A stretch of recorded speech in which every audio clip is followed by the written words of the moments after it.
નવસારી જિલ્લામાં હોટલ અને રેસ્ટોરન્ટ ઉદ્યોગ માટે આર્થિક સંકટનો સામનો કરી રહ્યો છે। 8 માર્ચના રોજ કોમર્શિયલ ગેસ સિલિન્ડરના ભાવમાં 115 રૂપિયાનો વધારો થયો છે।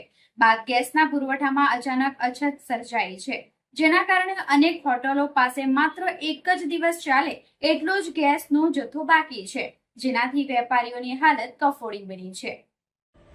નવસારી હોટલ એસોસિએશનના જણાવ્યા અનુસાર જિલ્લામાં આશરે 200 મોટી અને 800 થી 900 નાની ખાણીપીણીની દુકાનો કાર્યરત છે।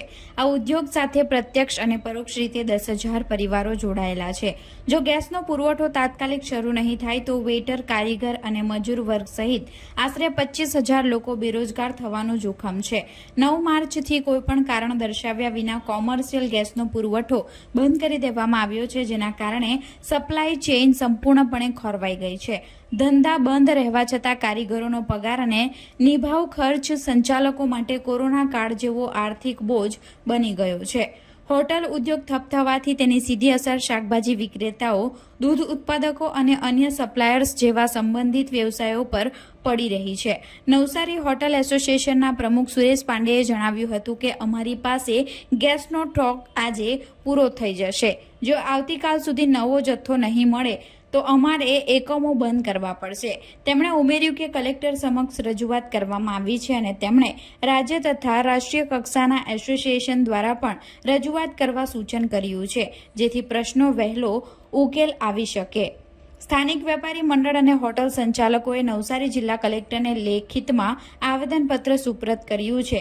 તેમની મુખ્ય માંગ છે કે સરકાર ગેસના વિતરણમાં સર્જાયેલી આ અછત અંગે તાત્કાલિક સ્પષ્ટતા કરે અને નિયમિત પુરવઠો સુનિશ્ચિત કરવા માટે વ્યવસ્થા ગોઠવે, જેથી હજારો પરિવારોની આજીવિકા બચાવી શકાય।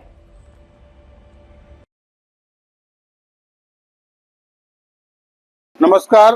આજરોજ નવસારી હોટલ એસોસિએશનના બધા મિત્રો દ્વારા નવસારીના કલેક્ટરશ્રીને આવેદનપત્ર આપવામાં આવ્યું છે, જેમાં કોમર્શિયલ સિલિન્ડર કે જે 9 તારીખથી સદંતર એની સપ્લાય બંધ કરી દેવામાં આવી છે, એના અનુસંધાને અમે એ જાણવા માંગીએ છીએ કે એ સપ્લાય ક્યારે રાબેતા મુજબ ચાલુ થશે અને અગર જો બંધ રાખવામાં આવે તો ક્યાર સુધી બંધ રાખવામાં આવે।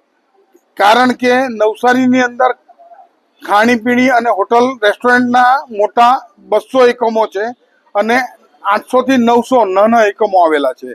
ત્યારે કુલ મળીને જોવા જઈએ તો ખાલી રેસ્ટોરન્ટ અને હોટલના જ પરિવારના જ ગણીએ તો 10,000 લોકો બેરોજગાર થઈ શકે એમ છે અને એની સાથે જોડાયેલો વર્ગ જેમ કે કારીગર, વેટર, મજૂર, લેડીઝ મજૂરો એવો વર્ગ ગણીએ તો આશરે એ સંખ્યા 25,000ની આસપાસ થઈને ઊભી થાય કે જે તાત્કાલિક બેરોજગારીના આરે છે, કે જેમના ઘર હોટલને કારણે ચાલતા હોય અને એ બધી મથામણ હોટલ બંધ થવાનું કારણ એક જ કે કોમર્શિયલ સિલિન્ડરની અચાનક સપ્લાય બંધ કરી દેવામાં આવી છે અને જેનો કોઈ પણ ખુલાસો સરકારશ્રી તરફથી આજ સુધી અમને મળ્યો નથી।